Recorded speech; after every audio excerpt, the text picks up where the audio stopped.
Kwanza tunashukuru kwa mafanikio ambayo tuliyapata mwezi Oktoba, tukifanikiwa kuchukua tuzo 3. Tuzo ya kocha bora wa mwezi Oktoba Mohamed Eliza Leke, tuzo bora mchezaji bora wa mwezi Oktoba Juma Isa Bushiri Chuga, lakini tuzo ya meneja bora wa uwanja wa Tanzanite kwa raha ndugu yangu Jackson Mwenda. Tuzo zote hizi zilieleza kwa vitendo kwamba Fountain Gate tumejipata. Fountain Gate ni timu bora kwa sasa, licha ya kwamba tulifanya vibaya kwenye mwanzo wa msimu. Kwa hiyo chachu ilikuwa ni kubwa. Unaweza kuona namna ambavyo timu ilikuwa inacheza leo.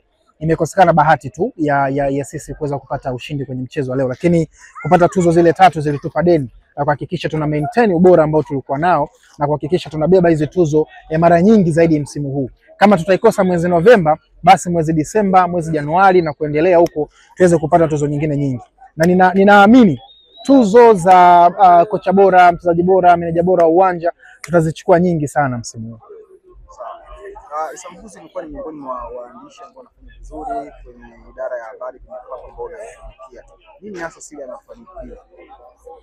Siri ya mafanikio ni kuishi kwenye weledi, kwenye kutambua nini natakiwa kukifanya kwa ajili ya klabu yangu, nini natakiwa kukifanya kwa ajili ya taasisi yangu, lakini nini natakiwa kukifanya kama balozi wa ligi kuu soka Tanzania bara ya NBC, au pia kama balozi wa soka letu nchini Tanzania. Kwa hiyo kuishi kwenye hiyo misingi naamini inanifanya na mimi kutajwa kuwa miongoni mwa maafisa habari ambao wanafanya vizuri kwenye mpira wetu kwa sasa.